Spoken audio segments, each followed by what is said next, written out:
जय गणेशाय नमः। जय मां सरस्वती। जय मां बगलामुखी। क्वाड्रिलेटरल पार्ट 2 क्लास 8 और क्लास 9 के लिए है। क्वाड्रिलेटरल 1 में आपको डिफिनीशन बताए थे, क्वाड्रिलेटरल के प्रॉपर्टीज के बारे में बताए थे, कितने टाइप का क्वाड्रिलेटरल होगा उसके बारे में बताए थे। ठीक है, आज फिर हम टाइप को रिकॉल कर लेते हैं, उसके बाद फिर उसके प्रॉपर्टीज के बारे में बताना शुरू करेंगे। ठीक है, जय गणेशाय नमः। जय मां सरस्वती। जय मां बगलामुखी।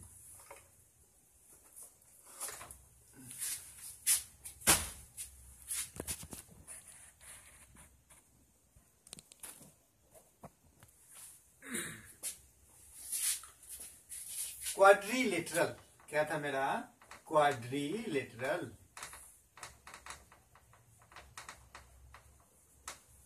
दो टाइप का था, कनकेव और कन्वेक्स। सीधा क्वाड्रिलेटरल लिखने का मतलब कन्वेक्स क्वाड्रिलेटरल में जाइए। कन्वेक्स क्वाड्रिलेटरल को हम कितने पार्ट में बांटे थे? 3 पार्ट में बांटे थे। क्या क्या था? पहला था पैरेललोग्राम, याद कीजिए। ठीक है, दूसरा क्या था? ट्रेपीजियम, और तीसरा क्या था? काइट। तीसरा क्या था? काइट। ठीक है, अब पैरेललोग्राम को हम 2 भाग में बांटे थे। याद कीजिए, पैरेललोग्राम को 2 भाग में बांटे थे। एक बांटे थे रेक्टेंगल्स और दूसरा बांटे थे रोम्बस। बांटे थे, ठीक। रेक्टेंगल के अंदर में भी क्या था? स्क्वायर्स था। ट्रेपीजियम के अंदर क्या था? Isosceles trapezium. काइट बेचारा अकेले है। ठीक है, तो हम आज यहां से शुरू करते हैं, पैरेललोग्राम से स्टार्ट करते हैं, जहां तक जाए। ठीक है,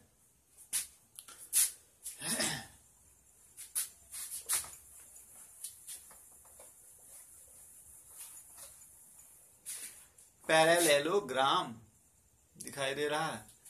parallelogram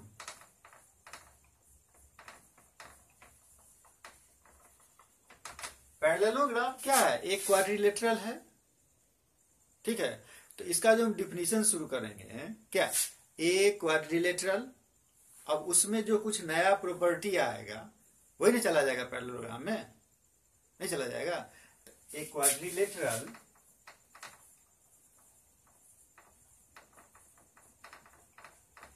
whose opposite sides are parallel and equal, जिसका अपोजिट साइड क्या होगा? पैरेलल और इक्वल होगा, उसको हम क्या बोलेंगे? पैरेललोग्राम। ठीक है, एक क्वाड्रिलेटरल ले लीजिए। जैसे एक क्वाड्रिलेटरल ले लिया मैं, यहां पर ले लिया क्वाड्रिलेटरल।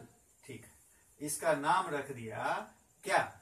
इसका नाम रख दिया SONU। ठीक है, SONU एक क्वाड्रिलेटरल है। और यह पैरेललोग्राम कब होगा? जबकि opposite sides are parallel and equal. Opposite sides are parallel and equal होगा। यानी आपको क्या मिला इस क्वाड्रिलेटरल में? इस क्वाड्रिलेटरल में आपको मिला है SO पैरेलल UN एक, और SO is equal to UN। कोई क्वाड्रिलेटरल पैरेलल होगा, पैरेललोग्राम होगा कब? जबकि opposite sides are equal and parallel. ये सब मिला आपको। और क्या मिला आपको? दूसरा SU पैरेलल ON और SU is equal to ON, ये डिफिनीशन के अनुसार। और क्या क्या होता है पैरेललोग्राम का प्रॉपर्टी में? ठीक है, एक प्रॉपर्टी तो मान लीजिए आप ये हो गया, दो प्रॉपर्टी मान लीजिए ये हो गया कि पैरेलल है और इक्वल। तीसरा प्रॉपर्टी अपोजिट ये है प्रॉपर्टीज में कि एडजेसेंट एंगल्स जो होगा वह सप्लीमेंट होगा। ठीक है, एडजेसेंट एंगल जो होगा वह सप्लीमेंट होगा। तो एडजेसेंट एंगल्स आर सप्लीमेंट, कहने का मतलब U plus N is equal to 180 होगा। उसी प्रकार से N plus O is equal to 180। उसी प्रकार से O plus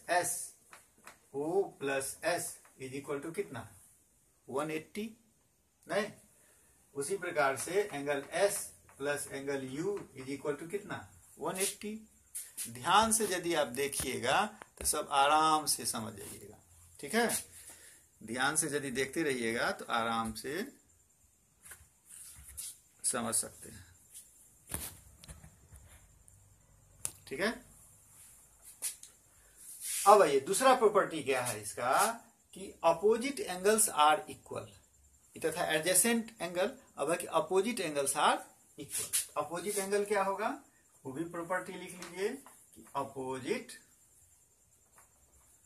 angles are equal, यानी angle S is equal to angle N, angle U is equal to angle O। Opposite angle equal. अच्छा, और देखिए और क्या प्रॉपर्टी होगा, और क्या क्या प्रॉपर्टी हो सकता है? सो देखिए ध्यान से, opposite sides equal and parallel. ठीक है, एडजेसेंट हो गया। अब एक प्रॉपर्टी आप ले लीजिए, 4 तक आ गया।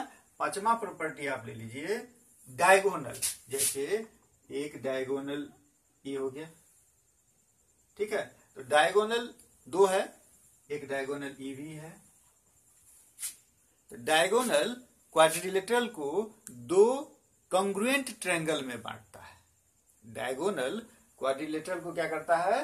डायगोनल क्वाड्रिलेटरल को 2 कॉन्ग्रुएंट ट्रायंगल में बांटेगा। तो लिख सकते हैं आप यहां कि each diagonal divides the quadrilateral into 2 congruent triangles। ठीक है, जिसका मतलब हुआ triangle USN, triangle USN is congruent triangle किसका? UNO का, UNO एक। ठीक, इससे USO, triangle USO is congruent triangle, वो तो लिख दिए USN, USN इसका तो ये हो जाएगा SON, इसका हो जाएगा SON, और USO इसका हो जाएगा UNO, इसका हो जाएगा UNO। ठीक है, ये आपका था क्या? पैरेललोग्राम। अब एक चीज देखिए, इसके बाद वाला जो हमको पॉइंट पढ़ना है वो क्या पढ़ना है? रेक्टेंगल पढ़ना है। तो रेक्टेंगल में वो सारा प्रॉपर्टी तो आएगा ही जो पैरेललोग्राम का प्रॉपर्टी है। ठीक, कुछ नया प्रॉपर्टी उसमें और जुड़ जाएगा, नहीं जुड़ जाएगा, कुछ नया प्रॉपर्टी उसमें और जुड़ जाना है। ठीक है, अब हम पैरेललोग्राम को हटाते हैं, चले जाते हैं किसमें? रेक्टेंगल्स में।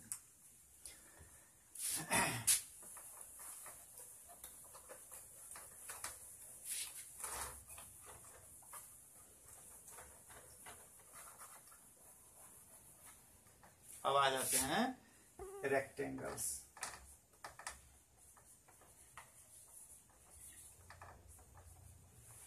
तो जैसे पैरेललोग्राम का डिफिनीशन दिए थे कि एक क्वाड्रिलेटरल, क्या एक क्वाड्रिलेटरल, उसके बाद जोड़े थे इसमें क्या जोड़ेंगे रेक्टेंगल, क्या ए पैरेललोग्राम, नहीं रेक्टेंगल क्या है एक पैरेललोग्राम। ए पैरेललोग्राम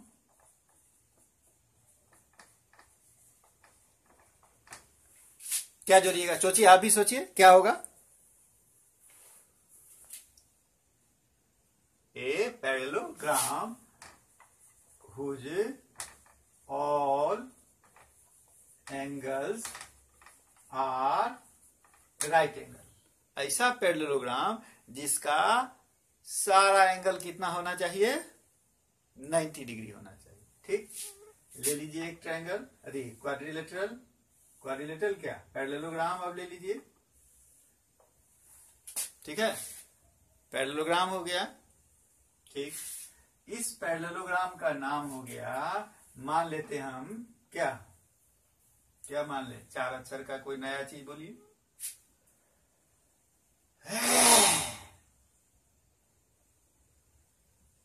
क्या माना जाए, पिता, PITA,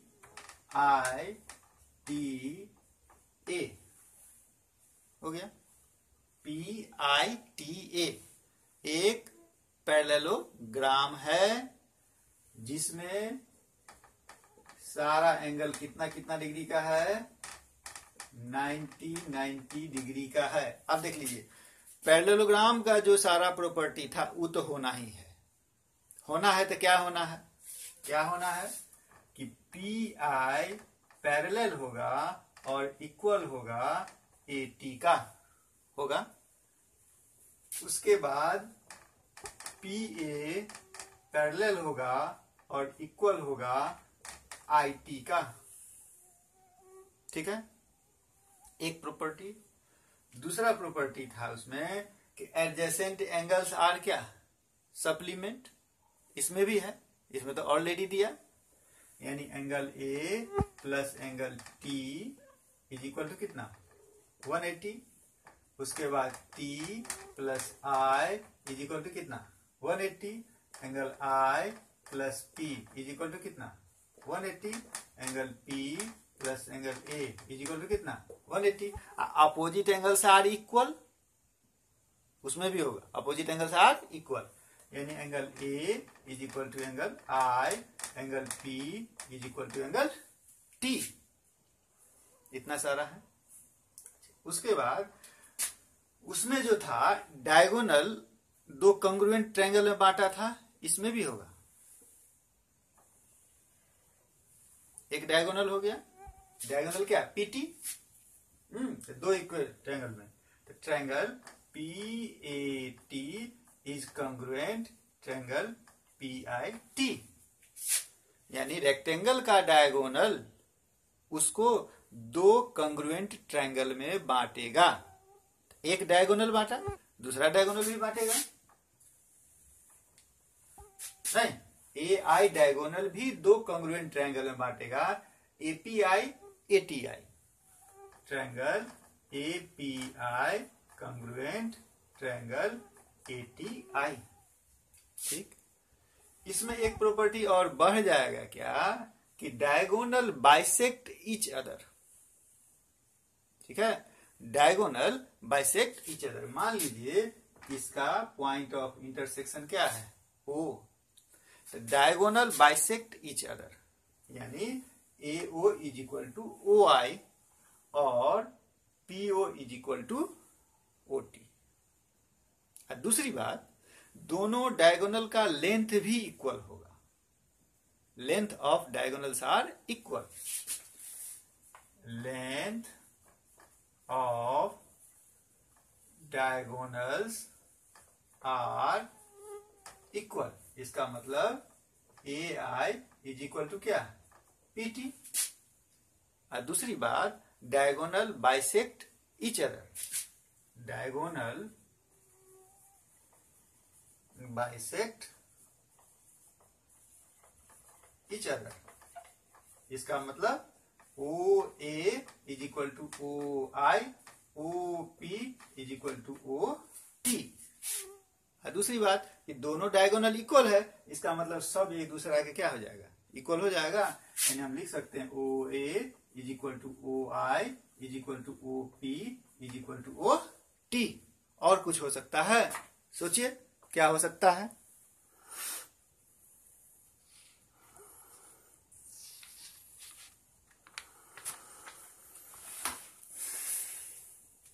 हो गया। अब रेक्टेंगल के अंदर क्या है, रेक्टेंगल के आप सोचते रहिए अपना, रेक्टेंगल के अंदर क्या है, स्क्वायर है। चलिए अब हम आते हैं स्क्वायर पर।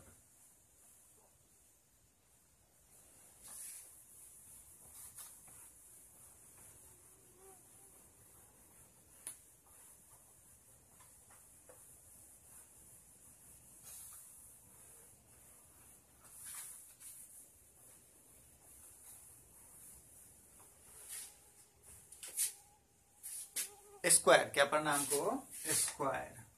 दैट क्या हो गया, कोरोना वाला बीमारी पकड़ लेता है। स्क्वायर, स्क्वायर का डिफिनीशन क्या देंगे हम लोग, स्क्वायर किसका पार्ट है, रेक्टेंगल का नहीं है। ए रेक्टेंगल, ठीक है, ए रेक्टेंगल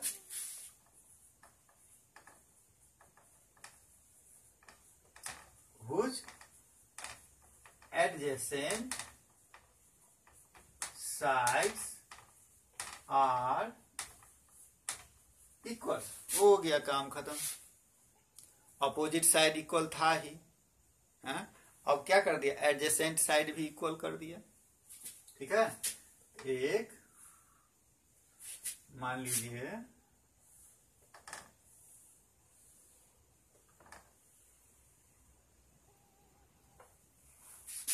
ठीक है, इसका नाम रखना है हमको। ठीक है, इसका नाम हम रखते हैं math, M A T H, math. M A T H is a square. एक प्रॉपर्टी और जुड़ गया, इससे थोड़ा मोड़ा चेंज होगा, नहीं होगा चेंज। अब बाकी सारा प्रॉपर्टी वही रह जाएगा, रेक्टेंगल वाला नहीं। वो बाबा था तो ये मान लीजिए पिता था, ये क्या हो गया, पोता हो गया, नहीं। M A T H, a square, M A T H is a square.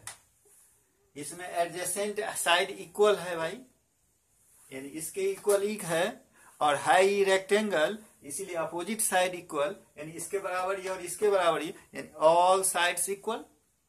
नहीं हो गया, इसका मतलब क्या हो गया कि M A is equal to A T is equal to T H is equal to M H. और वो सब प्रॉपर्टी तो रहेगा ही, नहीं रहेगा। क्या क्या प्रॉपर्टी था कि M A parallel T H, M H parallel A T, वो तो रहना ही है। एडजेसेंट एंगल आर सप्लीमेंट, वो भी रहेगा। अपोजिट एंगल्स आर इक्वल, वो भी रहेगा। नहीं, एडजेसेंट एंगल आर सप्लीमेंट यानी angle H plus angle T 180, angle T plus angle A कितना 180, नहीं, angle A plus angle M 180, angle M plus angle H कितना 180।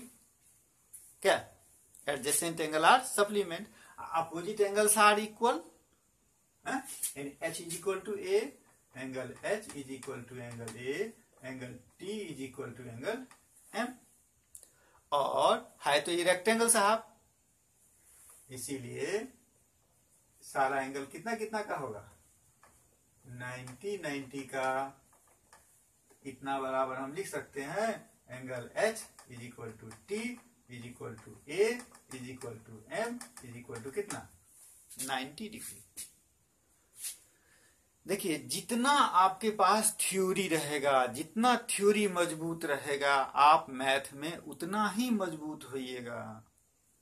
जितना थ्योरी कमेगा उसका ड्यूरेशन आपके पास उतना कम रहेगा। समझे? ठीक है।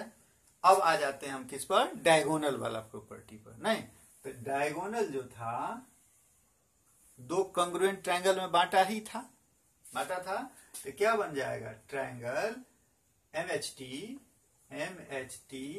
Is congruent triangle MAT।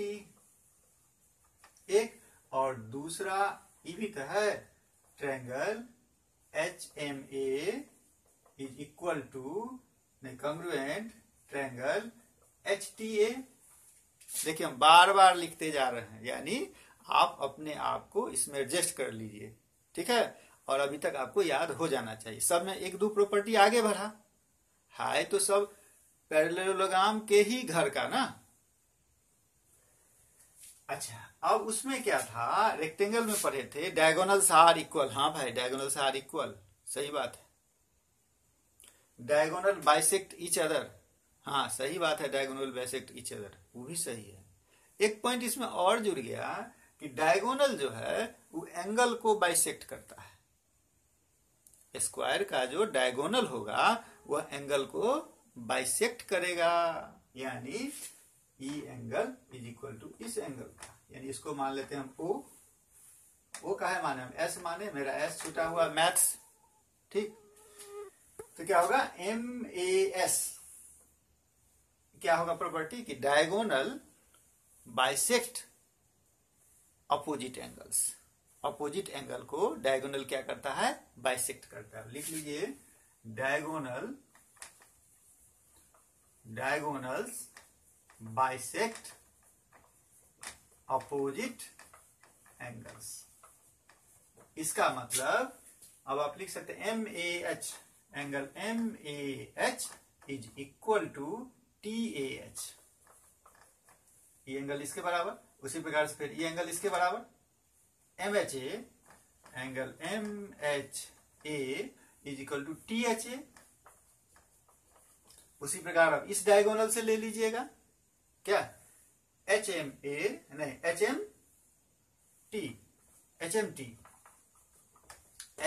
HMT AMT, फिर यहां HTM is equal to ATM। नहीं, ये सब इसका प्रॉपर्टी हुआ। इतना सारा कितना टाइम हुआ, 22 मिनट 23 मिनट हो गया, इससे ज्यादा का वीडियो नहीं जाएगा। जय मां बंगला मुखी।